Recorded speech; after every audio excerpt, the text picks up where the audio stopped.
kamu kok sekarang malah jadi kan ya lebih segar dari dulu, kok lebih mudah dari dari dulu, ada yang bilang gitu segala. Saya pikir ya kalau diem itu ya diem ya, mungkin ini buah ketaatan pada kehendak dia. Jadi sakit titik.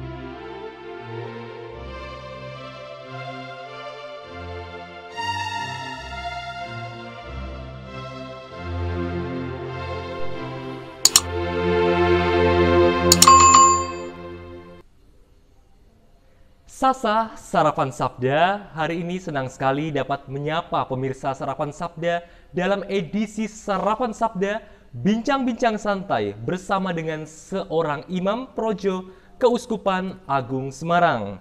Nah, beliau adalah Romo Bambang Sutrisno PR. Selamat pagi Romo. Mantap, selamat pagi. Salam semangat Romo. Yes. Nah, hari ini kami berterima kasih Romo atas kesediaan waktu Romo meluangkan waktu sejenak untuk bincang-bincang santai. Nah, hari ini Romo kita ingin berbicara seputar sakit. Banyak orang yang mungkin memandang itu sakit adalah sebuah kutukan. Sakit itu sebagai sesuatu yang tidak menyenangkan. Kalau boleh kami tahu Romo, apakah Romo bersedia bercerita tentang penyakit yang sedang Romo alami, atau apa saja sih penyakit yang selama ini pernah Romo alami? Monggo Romo. Ya, kalau ngomong penyakit itu ya bagaimanapun juga nggak enak ya, nggak enak. Gitu. Kalau yang efeknya sampai sekarang itu ya dulu umur setahun itu kan lalu disontek, lalu jadi lumpuh, sudah jalan, lalu saya pincang terus. Itu, dan ternyata dulu masih bisa jalan enak, tapi setelah umur 56 gitu, itu mulai malah yang sehat, kaki sehat, otot nggak kuat gini, pincang toh, ya, itu lalu pakai krek, ternyata sering terpleset sampai patah 2 kali. Itu lalu opname, itu ya. Saya dulu sering opname. Iya, ada saja dulu. Lalu kalau sakit yang lain dalam itu mulai tahun umur berapa ya, 40-an itu, lalu ada kolesterol, lalu trigliserid, kemudian apa itu 50-an itu lalu ada asam urat. Wah, penyakit orang tua semua Romo. Iya, lalu umur 61 diabetes. Iya, itu kan dulu itu jujur saja, tensi itu kan sejak umur 21 naik bis, gelundung bisnya, lalu hipertensi itu. Jadi cari bawah itu 100 itu sulit. Iya, yang atas itu kalau segar bisa 150. Wah, obat itu nanti lupa obat ya, agak sudah nggak enak di badan itu dulu gitu. Lalu ya kebetulan ya opname segala itu ya ngalami berapa kali sehingga saya seperti sudah akrab dengan rumah sakit. Sudah akrab malahnya. Itu ya kalau sakit itu. Ya. Lalu sekarang ini apakah ada pantangan-pantangan tertentu atau Romo sudah menjaga pola makan tertentu Romo, seperti apa? Kalau omongan pantangan diet itu kan nggak enak ya. Nah itu maka maka sebetulnya untuk saya kemudian ya namanya sakit itu ya realita. Betul. Jadi orang itu punya perkembangan situasi hidup sendiri-sendiri. Ya bisa karena kesalahan, kecerobohan. Saya dulu seringkali kalau sakit itu lalu punya penyakit macam-macam seperti itu, saya selalu bilang ya ini dikehendaki oleh Tuhan lewat kehendak umat, saya bilang. Saking banyaknya makanan dari umat Romo ya? Sering semacam dipaksa toh. Dipaksa Romo. Itu kalau dengan jemaat nanti tidak dimakan. Itu lalu jadi soal sampai daging pun sebetulnya saya nggak doyan, dulu. Itu ya sedikit Romo, seringkali harus menjaga. Saya itu sampai dulu belajar makan daging ayam. Itu pas puasa itu sehari 3 kali itu, supaya bisa menelan gitu. Karena dengan umat lalu ya sudah, saya selalu bilang gitu itu. Sulit menolak Romo ya. Sulit menolak Romo ya dulu ya. Ya orang Jawa kalau sudah membeli itu lalu saya pernah didiamkan oleh satu keluarga hanya karena nggak makan. Bayangkan kunjungan gitu. Betul Romo. Ya sehari itu saya dari jam 2 sampai malam itu kan mas kunjungan sudah nggak pakai makan, sedikit saja. Sedikit. Nah, bayangkan yang 8 keluarga ya sedikit terus. Yang ke-9 nggak kuat itu marah. Wah, ini lalu penyakit itu datang. Saya seringkali saya hayati saja. Betul. Gitu itu. Ini. Sehingga saya dulu saya yakin bahwa sebelum umur 60 sudah mati. Wah, kebetulan kan keluarga saya yang dari pihak bapak, yang laki itu di bawah 60 semua. Oh, iya. Gitu itu. Tapi ini realita, saya itu entah ya, saya menghayati yang real itu kehendak Tuhan. Ya, itu. Lalu kira-kira Romo, bagaimana sih Romo dapat sampai pada kesadaran bahwa sakit ini bukanlah kutukan, seperti Romo tadi bilang, sakit nih ya mungkin realita kehendak Tuhan. Bagaimana sampai bisa sampai ada yang tidak bisa ya saya kan dulu berjuang, disuruh ini, suruh itu, tapi nyatanya, nyatanya saya sampai masuk rumah tua itu masih itu umur 59 karena entah ya badan sudah sering tidak enak, lalu daya nalar itu pikir ya merosot gitu itu, lalu saya ya sudah ini realitas saya. Saya dulu hanya gitu itu, jadilah kehendakmu. Hanya setelah kena diabetes, ini lain. Vegetarian langsung Romo ya? Bukan, saya dulu saya kan akrab dengan rumah sakit sampai pernah membantu sebulan berkarya gitu itu lalu yang saya takutkan itu kalau sampai nanti cuci darah. Itu saya takut. Jadi ruangan yang di kamar operasi besar pun nunggu nggak soal. Udah biasa Romo ya? Iya, saya nunggu enak gitu ya. Dan saya operasi berapa kali pun ya bisa. Tapi kalau sampai cuci darah itu saya yang menakutkan. Iya, lalu untuk itu apa ya? Kemudian saya ganti menu. Menunya seperti saya apa? Saya dulu itu makan kan hanya nasi goreng, bakmi, dan gudeg. Wah. Hanya sekitar itu, lain nggak doyan. Sayur sama sekali nggak, Romo? Nggak doyan. Lalu buah nggak doyan. Gitu. Lalu ini kan saya lihat baca ternyata bisa bebas, tapi sayuran.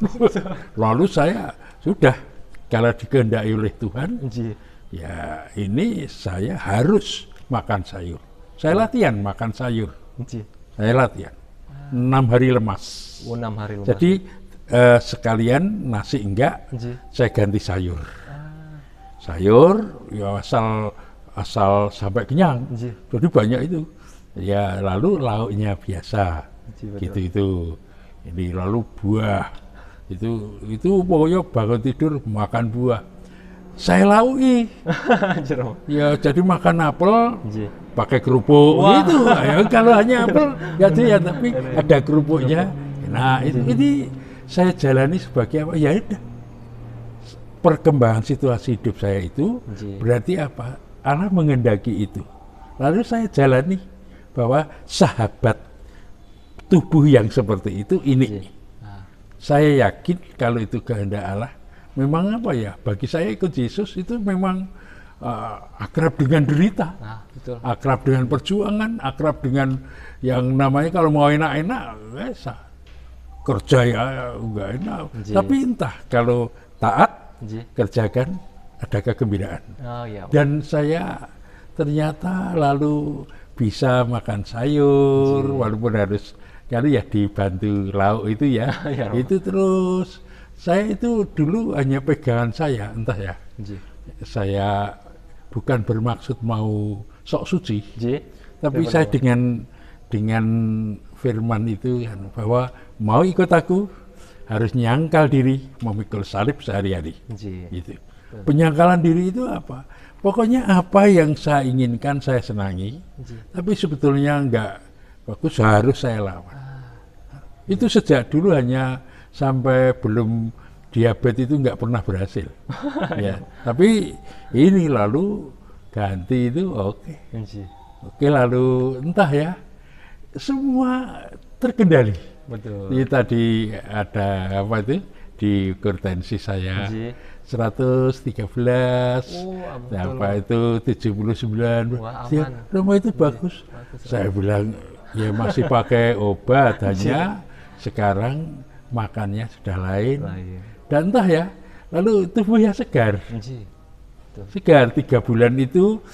Kalau saya harus pakai berdiri, dulu berdiri sebentar sudah sakit. Tapi suatu ketika terpaksa di hadapan umat harus khutbah, nggak lihat itu, saya terpaksa berdiri pegang tiang gitu. Tahu-tahu 1 jam nggak terasa. Nggak terasa? Nggak. Dulu hanya kena angin gitu, itu masuk angin. Itu 11 bulan kemudian saya kena diabetes Januari, pas atau lalu mulai belajar makan itu, lalu Desember suatu ketika saya dari Pringulung ke Wates, 40 kilo loh. Itu berangkat, lalu kan pakai sepeda motor roda 3 itu, hujan deras, berangkat, pulangnya masih hujan. Saya sudah siap besok sakit. Tidak. Malah nggak sakit. Ya, ternyata kalau taat itu ya nggak enak. Tapi kok ada apa ya? Kekebalan. Ada buah yang segar.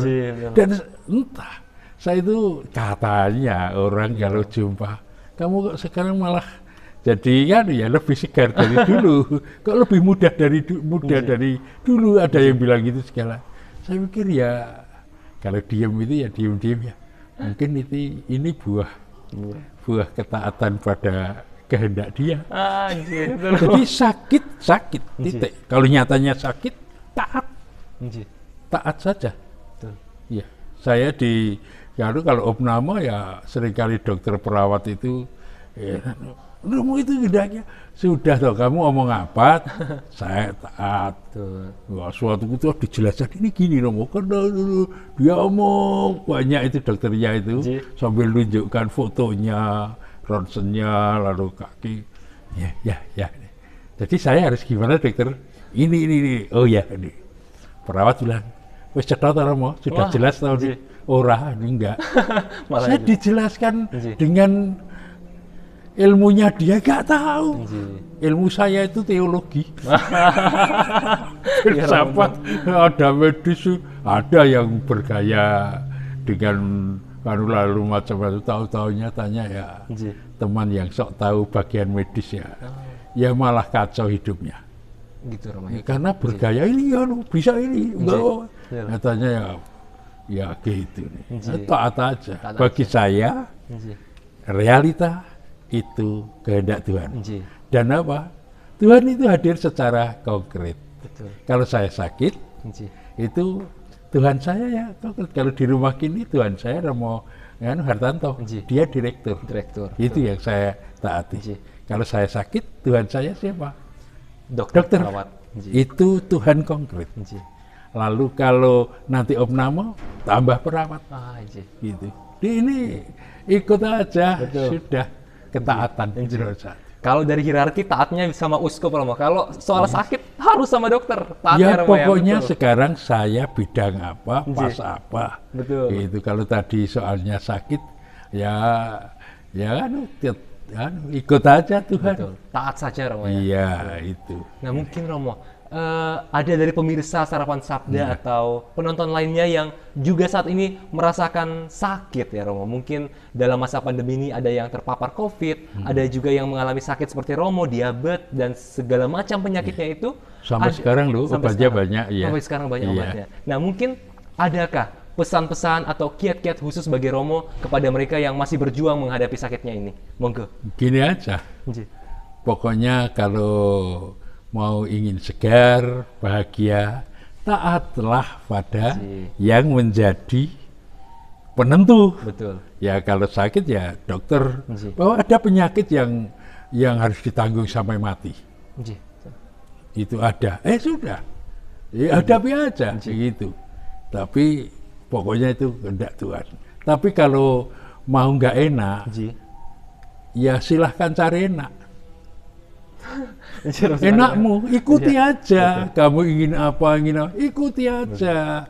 Malah tambah menderita nanti. Oh ya nanti itu karena itu setan. Setan itu selalu membawa kekacauan nanti buahnya. Dan setan itu mesti menawarkan yang enak. Tipu muslihat. Iya, ya nanti yang pokoknya mudah, enak, tanpa tantangan. Gitu itu. Ya kalau ikut Allah itu gimana ya? Contohnya Yesus salib, ya kan nggak enak. Tapi buahnya kebangkitan. Ya, nggak usah nunggu mati bangkit badan. Iya sekarang segar badan. Iya. Betul Romo. Gitu.